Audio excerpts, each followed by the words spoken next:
Welcome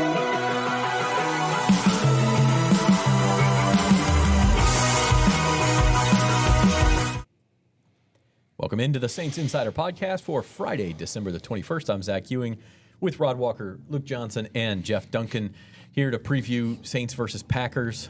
I don't know how much about the actual game we'll talk about, but maybe we'll talk about the Saints. God, how did they even win this game? I'll just lead with that. I didn't think they had a good chance to win this game when the schedule came out, and that was with Derek Carr and with Chris Olave and with Marshawn Lattimore and with Alvin Kamara. And now they don't have any of those guys. It's the NFL, man. Like, I thought they were going to lose by double digits last week, and they almost pulled it off. So it's, I mean, it doesn't seem likely, but like crazy stuff happens every week, as I'm sure you're well aware. They say any given Sunday, man, but this is Monday and it's night. It's That sounds like a column lead. Jim Derry, by the way, is in like a survivor pool for, I don't know, tens of thousands of dollars, and he's got Green Bay this week. So the Saints need to make it interesting just so that Jim has to sweat, if nothing else. I think Jim's fine. I'm rooting for JD to win that money. If he can, now he's going to have to split it with some people and everything, but it's still going to be a lot of money. And if he does win, I have a suggestion for who he calls. Saints Insider is sponsored by Bank Plus. Their banking decisions are actually made here in New Orleans by local bankers who know the community and take the time to know you. From small business to big business, home loans to bank anywhere technology, Bank Plus is here for New Orleans. Learn more at bankplus.net. Member FDIC, equal housing lender. Expertly done. What I did not do when I won my big survivor pool, I probably should have called Bank Plus. And the money's gone now, so there you go. I went to Bank Disneyland instead. Smart investment. Yeah. Memories, investment man. in memories. The kids will never forget. Okay, so Saints versus Packers. It's Monday Night Football. They can't flex Monday night, can they? It's too late. They're past. I mean, I know that they're past it, but could they have? Could they have actually? Do they flex Monday night games now? No. I think they do. They do Thursday and they do Sunday, but I don't know about Monday. Anyway, it's got a chance to get real ugly. And I guess we can start with the betting line, which is 14, which has touched 14.5. If it stays at 14, it will be the Saints' biggest spread they face, like biggest underdog since 1999. If it gets to 14.5, I think it's 1994. Correct. So it's pretty historic territory, Jeff. Yeah, I mean, I couldn't remember it being this lopsided a line, so I'm glad someone did the research on it to figure it out. But it makes sense. I mean, the Packers are one of the hottest teams in the league. They're playing at home in their elements. Saints are, they're going to probably go into this game without their 5 best offensive playmakers. I mean, it's as lopsided as it can get, I think. And I think Green Bay's got such motivation to kind of stay in the mix, although I guess at some point here, they're going to be locked in if everybody else keeps winning. They do clinch a playoff spot with a win, unless a few results go their way Sunday. They may have already clinched it, but they do clinch with a win. This would be I would say, easily the best team the Saints have played since maybe Philly, or Denver, I guess you could argue, but I'd say Philly. So it's the biggest challenge, and they're fairly healthy. They're balanced on both sides of the ball. They got a mobile quarterback, all the things that have given the Saints problems. They run the ball well. Makes sense. Be a 2-touchdown underdog. All right, we're going to break it down and find out if there's any chance the Saints keep it within that number or, dare I say, win the game. But first, we're going to take a break. We'll be back right after this on the Saints Insider. Ooh, I see at least 3 of them in there. 3 what? Possums, big rats, I don't know. Clarify big. You're going to have to gut it. How much is that going to cost? Maybe I should just move. Maybe. Is that your van? Hi, strawberry mango. Mm-hmm. Here you go. Thank you. I'll take another one. There's no better place to parlay than Caesars Sportsbook. Parlay Builder gives you all the game day action from all across the league. Multiple games, legs, and props, all in one spot. It's so quick and easy, you can keep your focus on the games and your nachos. Or if you're focusing on one game, remember, you can place your same game parlays live during the action. Caesars Sportsbook, the only sportsbook app with Caesars rewards. Welcome back to the Saints Insider. Previewing Saints-Packers on this Friday. It is Monday Night Football, so we've only seen one official day of practice. But I think one of the coolest things of the year, Luke, is that we saw Chris Olave back at practice. And I mean, honestly, after he was carted off the field in Charlotte, 6 weeks ago, I'm not sure any of us thought we'd see him again this year. So it was really good to see. Yeah. I mean, I think there was questions from people, and obviously it's from the outside and it's not the player, but there's questions about whether he was going to play again, period. It's scary stuff. He's had a lot of concussion issues this year. It was really kind of frightening seeing him face down on the turf, not moving. You start getting into the real serious questions about like the long-term viability of being an NFL football player. It was good seeing him back out there, not just because he's a very important player, a very exciting player, a very fun player to watch, but because that means he's met with all the people that he's wanted to meet with, and he's met with a lot of them, a lot of specialists in very different kinds of fields, and he feels comfortable being back out there. That to me is the best part about it, because let's just get this straight here. I mean, he's a great football player, and it's hopefully we get a chance to see him back on the field doing the stuff that he does really, really well. And it's not going to happen this week, but I do think that there's a chance, in those last two games that we see Chris Olave back on the field, and that's good for everybody, I think. This is our transaction segment. It's proudly sponsored by Associated Grocers. Join our team and help support the success of local independent retail grocers. Apply today for available positions at Associated Grocers. Rod, you wrote a column when Olave was first carted off saying, he really needs to think about this. He needs to think about his future. He needs to think certainly about the guardian cap, all those things if he does come back. The way this goes is he was designated for return from IR. You get a 3-week practice window before you could – they either have to be shut down for the season or play in a game. And, of course, there's only 3 weeks left in the season. So there's no guarantee we'll even see him again this year. But I would imagine probably what you said then still stands in a lot of ways. Like you have to think long and hard about how you want to proceed as an NFL player. Yeah, that's kind of why I don't think he'll play again this season. I mean, I know he probably wants to be around the guys and he's out there, but with this team having nothing to play for, I just don't really see the point in him actually getting back out there this year. I mean, you're playing 3 meaningless games. Well, not this 2 meaningless games after Monday night. So I just don't really see why he would do it. I mean, I know he's competitive and probably wants to, but I just don't think it's worth it. If it was me, I wouldn't do it. And I know that's easy to say since it's not me, but yeah, I think there's a point in there though that if he wants to go back out there, I think you gotta let him. Yeah, you don't have to, but like, yeah, I think you want to see that. Like you want to see your best players want to be on the field. I think it's really frustrating for teams and for fans, even if like people are saying they want the Saints to have better draft stock, whatever. Like you want your best players to want to be on the field. Yeah. Yeah. So like if he wants to, like he should. If he wants to and he's healthy and he feels comfortable being back on the field, I think he should. Even if the games are meaningless, like they might be meaningful for Chris. Yeah. Well, and concussions are so complicated medically. 100%. We don't know. He may have no symptoms at this point. He may feel like, why shouldn't I go back out there and play my last 2 games? I mean, he's not going to play this week. I wouldn't want to come back for Green Bay's snow game either. But but like I think Rod's point is a good one still though. Like he may have no symptoms, but it doesn't erase the fact that he's had 5 concussions. Right? Was it 5? I think it's 5. Yeah. Maybe 5 as a pro, 6 including his Ohio State days. I mean that is scary, right? But like if you go out there and play with the guardian cap, maybe that helps. I know he tried changing helmets before the Carolina game where he suffered that really scary concussion. It didn't work. Like he does have to maybe make some concessions here. Maybe he doesn't want to wear the guardian cap, but maybe he should.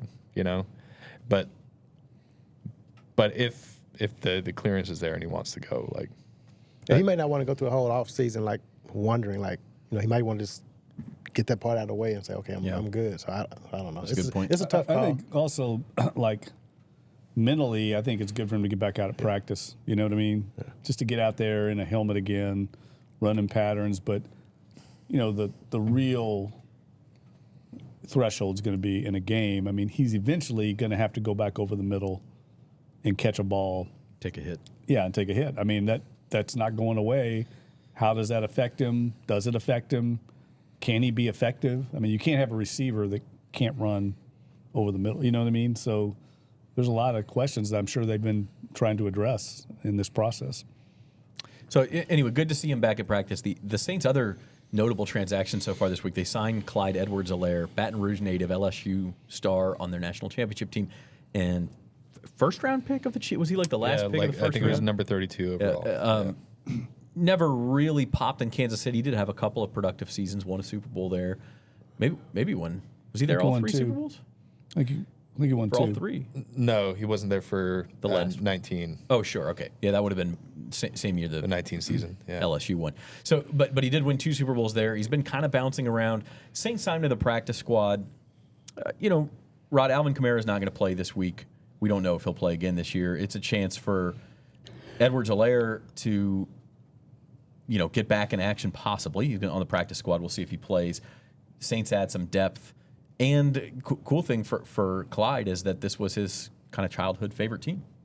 Yeah, that's Darren Rizzi talked yesterday about how this is a guy they liked when he was at LSU. I mean, he's a guy everybody knew who he was when he was in college. So there's some room for some more carries for somebody. So maybe he'll get some down the stretch of the season, and might be a chance to kind of rejuvenate his career. Yeah, just kind of a no risk move for the Saints. Yeah, I think some of it was painted a little by the Alvin injury and the questions about his availability for the rest of the year. But I don't think this signing was really motivated by that because they already have 3 other running backs in the active roster. One of them is going to get a lot of work this week in Kendra Miller, and another one's an accomplished running back in the NFL in Jamal Williams. And then you got Jordan Mims, who's been on the team all season. So I think it's less about how can he help us right now for a 5-9 football team, and it's more about let's get him in the building, let's see what he's like, let's see what he can do, maybe get him on the field this year, but really it's just kind of let's see it, and let's see if he can help us in the future. I think it's a smart. The guy's a former first-round pick. It's not like he's had a ton of success in the NFL, but it's not like he was a scrub either. He ran for 800 yards his rookie season. He's had over 1,000 yards from scrimmage in at least one of his pro seasons. See what you can do with him. He's still a very young player. I know he's had personal issues that he's battled with. The terrible situation where there was an attempted robbery on him in 2018. He's kind of battled PTSD from that. He was very open about that and candid about that earlier this year. But the talent is clearly there. If he can get past his issues from that incident, totally worth taking a look at him. Yeah, and if nothing else, he's a body in camp next year. You see what he can do. Yeah. Bring him home. Okay, Saints Fans Associated Grocers is hiring. If you're looking to join a team dedicated to supporting independent grocers, apply today. Your future starts here. Also want to encourage everybody to subscribe to the YouTube channel. Hit the like button. Tell your friends, notifications, all that good stuff. It's right there. Just hit the button and support the channel as we continue to grow it. We'll be here through the offseason, coaching search, and all of that good stuff as we go forward into what should be a pretty interesting offseason. But first, 3 more games, beginning our breakdown of the Saints at Green Bay on Monday Night Football.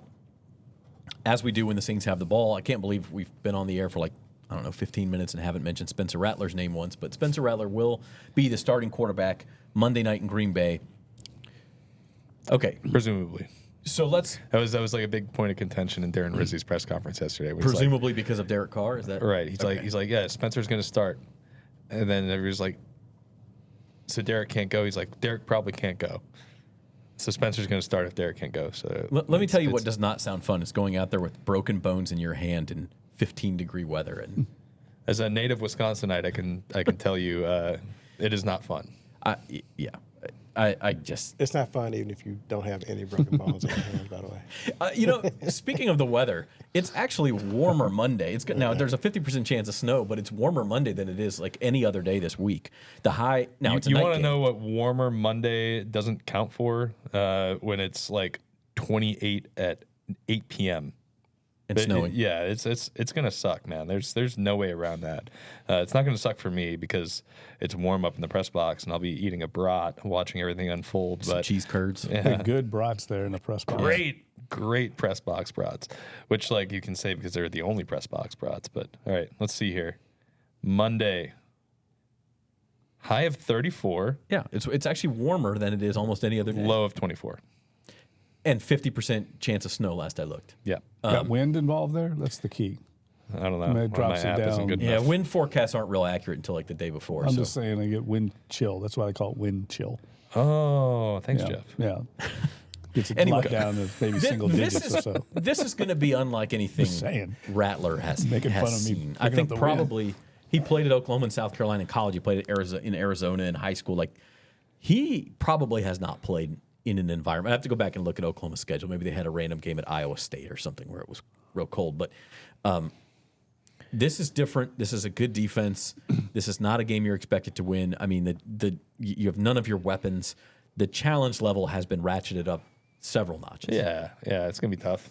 And there's no way to prepare for it. Like Rizzy was talking this week about like how they used to like freeze footballs, like put them in a deep freezer before practice and have their kickers and quarterbacks use them. That crap doesn't matter. Like there's no way to simulate that unless you're exposed to it. Like the Packers are practicing outdoors this week because they're playing in the elements, right? So they're out there practicing like 20-degree weather. Saints can't simulate it. It's cold out here by New Orleans standards. It's like 60 degrees. There's still guys running around in like short sleeves. There's no way of preparing for it. And playing in it is decidedly different than playing in other elements. It's different than playing in the rain, in the heat. It's hard. It affects the football. It affects landing on the turf. It affects your footing. It's going to great. suck. It's going to be great. For you. Again, up in the press box eating a brat. That's right. With a warm cup of coffee. Jeff, what I worry about for Rattler is, he obviously struggled for most of those first three starts. He came in last week at halftime. He looked better. I still think if you look at the stats, he was 10 of 21. Sometimes we're colored a little bit by the end. He ran a really nice 2-minute drill that was aided by some penalties and things like that. I mean, he was good. I don't think he was quite as good as people are making him out to be, like he's turned this corner or something. And now you go out against a team that's had all week to plan for you in these elements, a defense that we saw on Sunday night really get after the Seahawks backup quarterback, Sam Howell. I worry a little bit that there's some regression waiting for Spencer Rattler here. Yeah, but I think he can go into this game kind of like Jake Haener did last game. I know that might be dangerous considering how it played out, but with nothing to lose, I mean, everyone's expecting them to lose this game. I think he just needs to go in and let it rip and see what happens. I mean, I'm just being honest. I heard let it rip last week too. I know. I feel the same way, but what else can you do?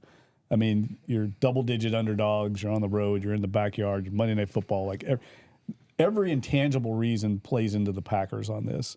So he just needs to go in and, go for it is the way I would look at it. I mean, he's got very few weapons at his disposal. It's going to be tough, but I expect he's going to have a little regression, but I also think like he's got nothing to lose in this game. Certainly an opportunity to impress. I will say this: my son used to have these. They're like mega tops, spinning tops. They're called Beyblades, and they have like a ripcord. And you're supposed to they battle each other in this arena, and whichever one knocks the other one over wins. And so when you pull the ripcord, you're supposed to go 3, 2, 1, let it rip. Which is what I always think of when you guys say that. And half the time they're really cool and they spin really fast and they go through this battle, and the other half the time they like explode and just fall down. So that's all I'll say about that. I was wondering where you're going to go with that. Yeah, You landed the plane, though. You landed the plane. Yeah, I mean, for me, I don't know. Saints don't really need him to play well. I think they need Kendre Miller to play well. The Saints need Spencer Rattler. They need him to not be a disaster. No, but I'm saying, yeah, they need him to not just explode and fall apart. The fewer times he throws the ball, the better the Saints are, because they don't need to be depending on him to go out and make all these big plays downfield. So they need this game to be ugly, and they need Kendra to just kind of grind it out and hopefully get some turnovers and get short fields and take it back. They need a lot of things to go right. They need to slop it up, is what you're saying. Slop it up. Don't rip it. What did you say? Rip? Don't let it rip. Don't let it rip. Slop it up. Yeah. Let it slop. Let it slop. Let it slop. Let it slop. Let it slop. I wanted to mention this. The Saints are bereft of weapons. We know this. They have Marquez Valdez-Scantling, who's actually Revenge kind game. of a homecoming. Yeah, revenge game for MVS. MVS revenge game. Other than that, not a lot. Kendra Miller, we'll see. I did want to mention, Luke, you're working on a story on Foster Moreau, who has kind of low-key been super reliable for the Saints and one of their better offensive pieces in the second half of the season. Yeah, I just think overall, it's hard to really say like, yeah, he's having this great season, because it's not even like Foster's stats are really modest. But when you take a closer look at him, Saints quarterbacks have 144.1 passer rating when targeting Foster Moreau. Only 31 targets. But, I mean, it's not like exactly a tiny sample size. It's not like he has 10 targets. They consistently seem to find him on like the big downs. Last week, 4th down, they find Foster Moreau leaking out for the play to set up the touchdown at the end of the game, which was also Foster Moreau. You look at the advanced stats, he's got, I think, 22.9 plus 22.9 receiving EPA this year, expected points added on his receptions, which leads the team.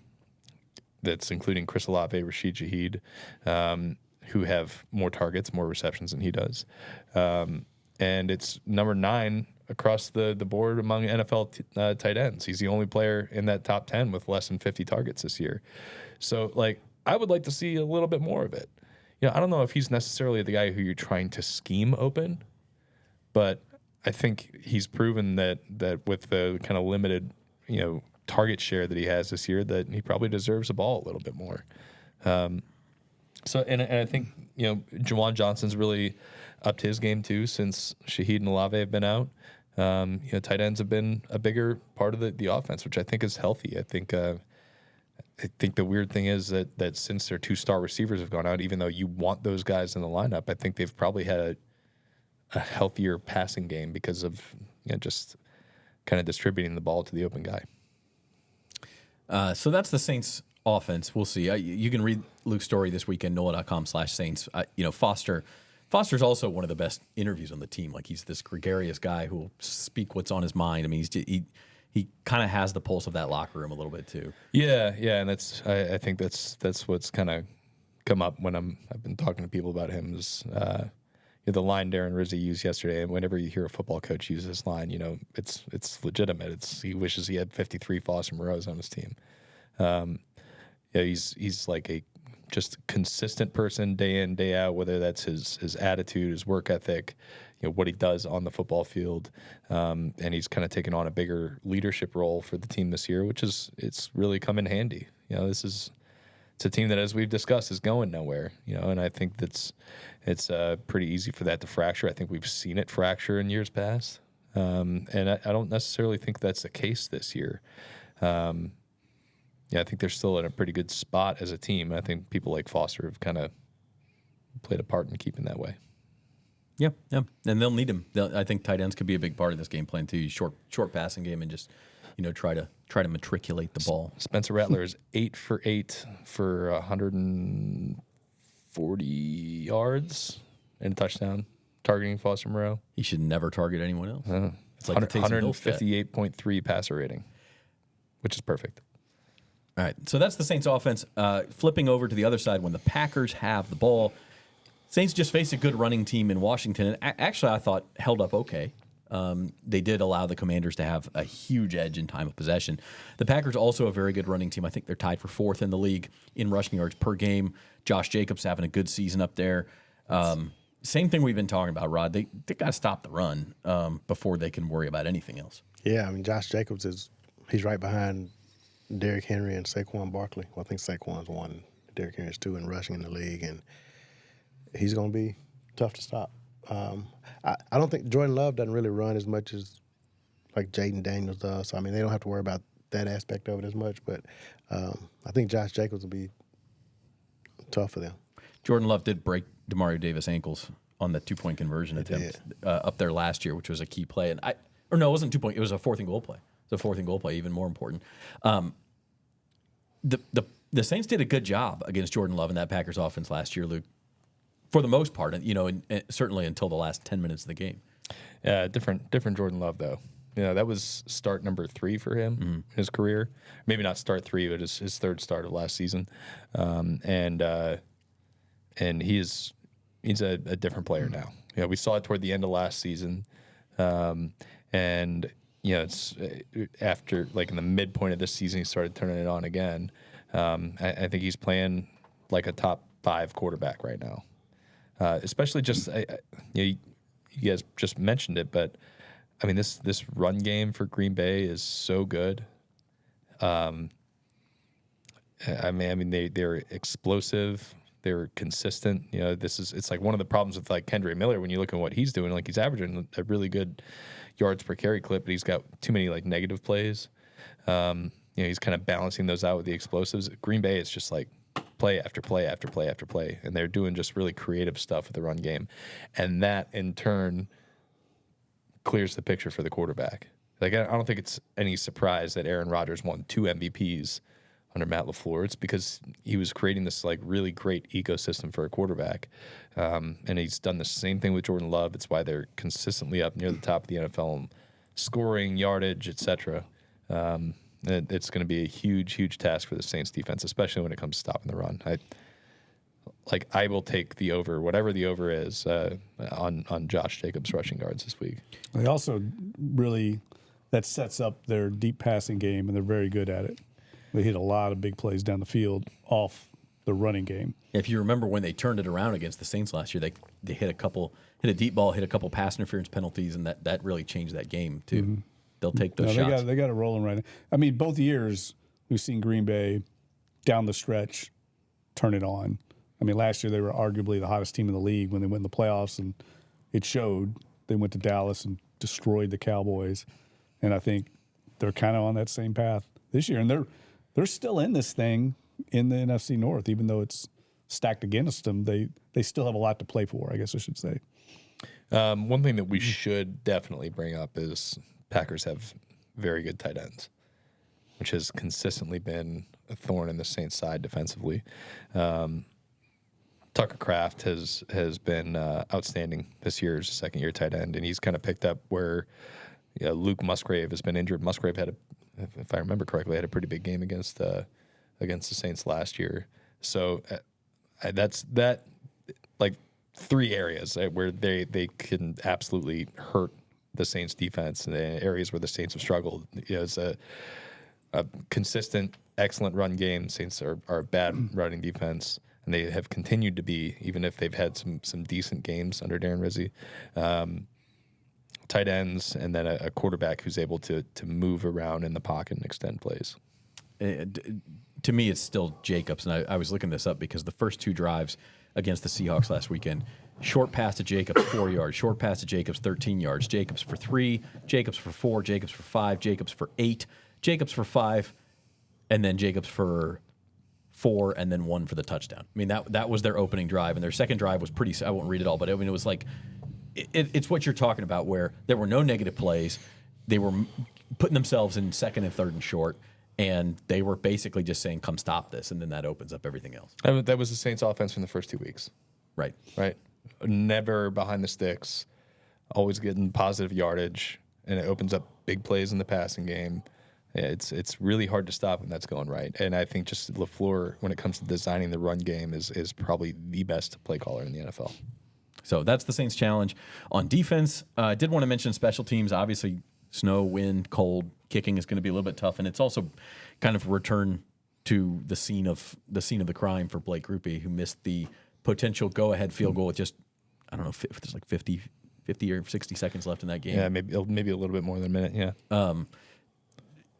I think Blake Grupe's had a good season. One thing we haven't seen him do is have another opportunity to make a kick like that and come through for the Saints. It's true. And if he does, that'll be a victory for the Saints. My God. I mean, imagine that. Even if they miss it, it's a moral victory that they're within a field goal of this team. I mean, this is the best team they played since the Eagles. and they might arguably are playing better now. The Eagles were really than the banged up Eagles that were. week, too. Right. So, I mean, I think it's the biggest challenge they've had all year. And all those intangibles we talked about, I mean, it's not – even though they catch them at a good time, I think they came off a big game against Seattle. They've got Minnesota next week, a big rival. That's usually a good time. You're the sandwich game in an emotional bookends. That's not going to be the case on Monday Night Football at Lambeau Field in this type of environment. I mean, this is right in the Packers' wheelhouse. They don't lose many of these games. And they're still playing for something, and the Saints might not be playing for anything. I mean, Saints very well should be officially eliminated What's by the time. Elimination factor there? If the Bucks or Falcons win one more game, that's it. And the Falcons play the Giants at home on Sunday, and the Bucks are at Dallas. So and Michael Penix. yeah, I mean, come on. One of those teams is going to win, and that means the Saints are eliminated by the time they kick off Monday night. So, it really is 1 in a billion now. It's like the smallest chance possible. We got to take a break. When we come back, we will do our keys to the game. How do the Saints stay in this thing? How could they possibly win it? And then we'll do our predictions such as they are right after this.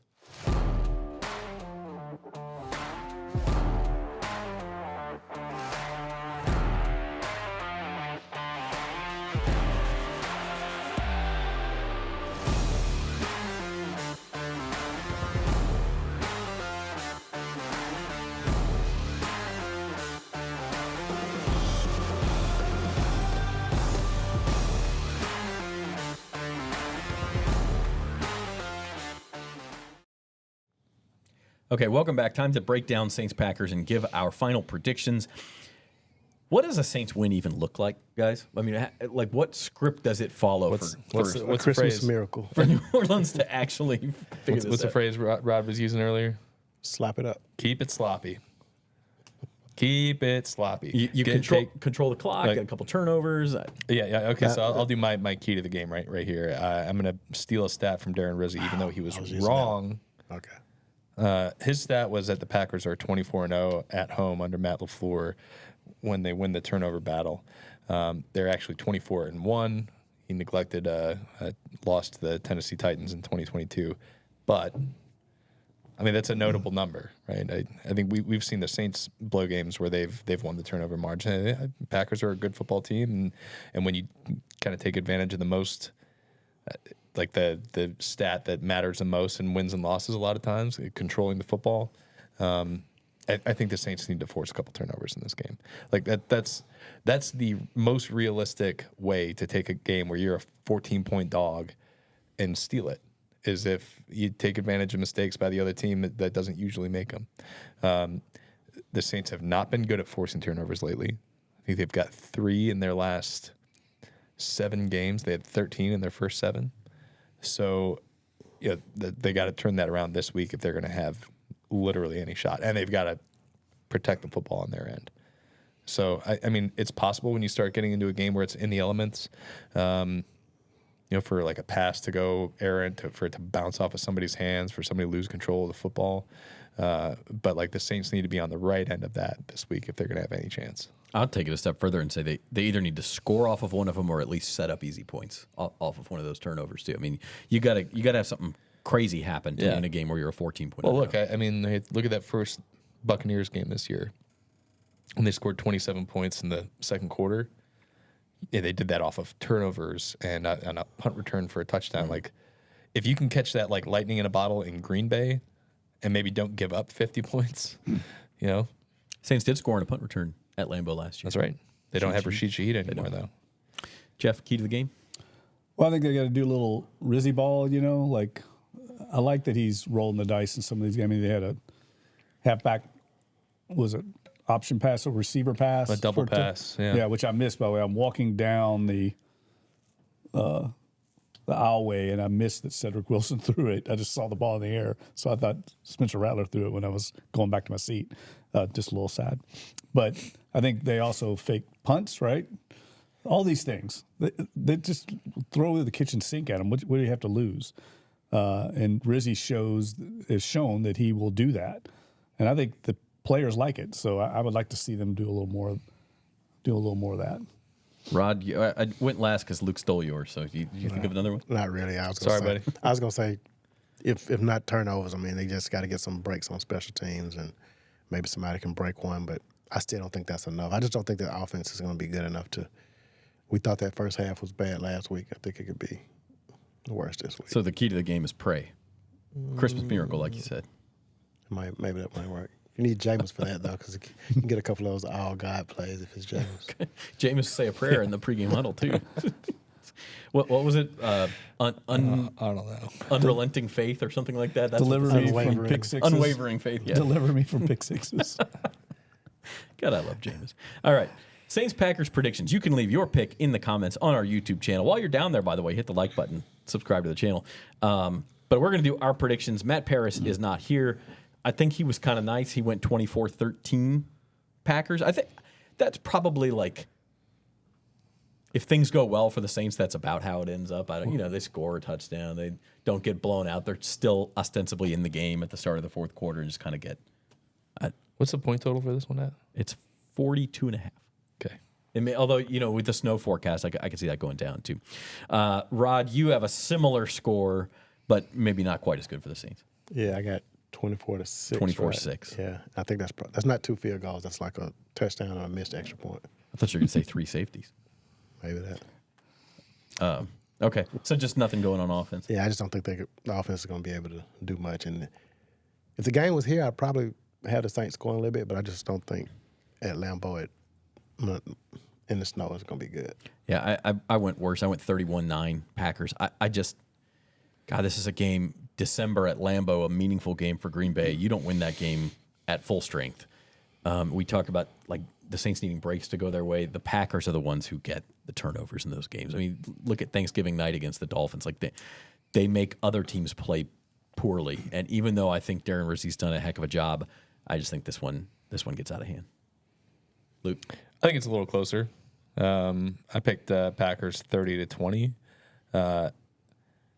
Look, these types of games where one team is supposed to just crush the other team, like that so rarely actually comes to fruition, where they just like beat the brakes off of them.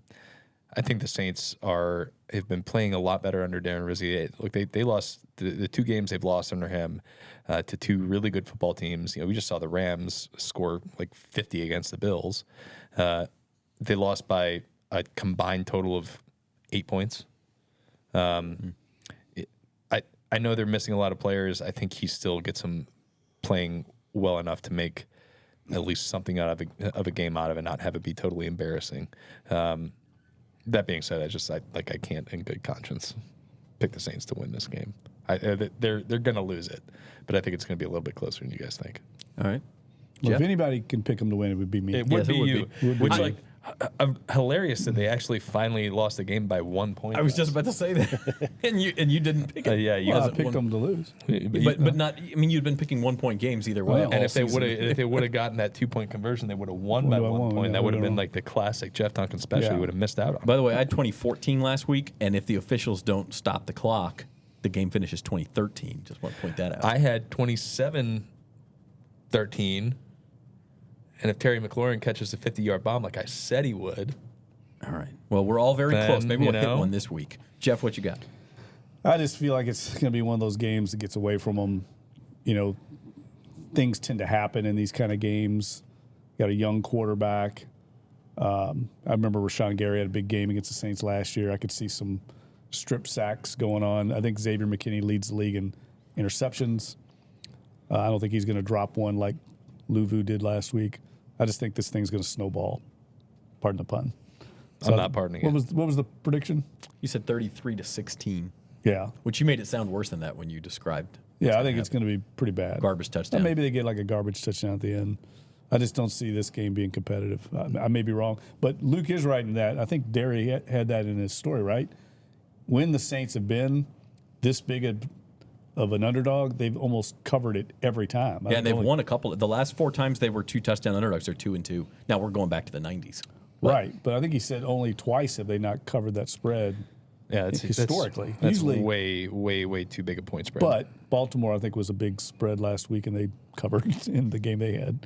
Whoever they- I mean, it could happens. happen. It happens for sure. Like sometimes it plays out the way it's supposed to, but I think more often than not, like even NFL. even when the Saints are down, like you said, 5 of their best players, period, not just offensive players, but best players. these guys, like the gap separating these guys is so small. I just don't. I don't see it being like this huge blowout. It's hard. It's really, really hard to blow people out in the NFL. And it's hard to predict that. Yeah. You know, it's hard to predict it. Sometimes these games do happen that way, but more often than not, you got professional athletes out there. So, Well, 5 predictions. The closest game we had was 10 points. That was your pick. Matt was 11. So we'll see. I mean, I don't think any of us expected to come down to the wire, but strange things happen, like you guys say. Could be a Christmas miracle. Rod is side-eyeing you so hard right now. Why? Well, he just has no faith. Rod has no faith. Rod is Ebenezer Scrooge over here. Why is he The Saints side-eyeing me? chances. You're the one who's saying that they're going to keep it close. I picked 31 to 9. Because you just said, anything can happen, and Rod's like, no, sir, it can't. Yeah, like Rod enjoying cold weather. All right. Our next full show is going to be after Christmas. We will have the post-game show Monday night, but then we won't be back on this regular feed. So if you watch these primarily, we wish you a Merry Christmas, Happy Holiday Season, all of that good stuff. And tune into the post-game show Monday night. We'll have that for you. Luke and Matt will be live from Lambeau Field. Rod and Jeff and I will be warm in our homes. You guys are missing out. I am. I wish I was going. I do. I'm missing out on the brat. Be fun. Press box Broads. All right. We'll see you then. Maybe the Saints pull off a miracle. Maybe they don't. Either way, we will be there to talk about it. For our producer, Norman Bell, he's Rod Walker, he's Luke Johnson, he's Jeff Duncan, and I'm Zach Ewing, and we will see you next time on the Saints Insider. Let me get cheese curds.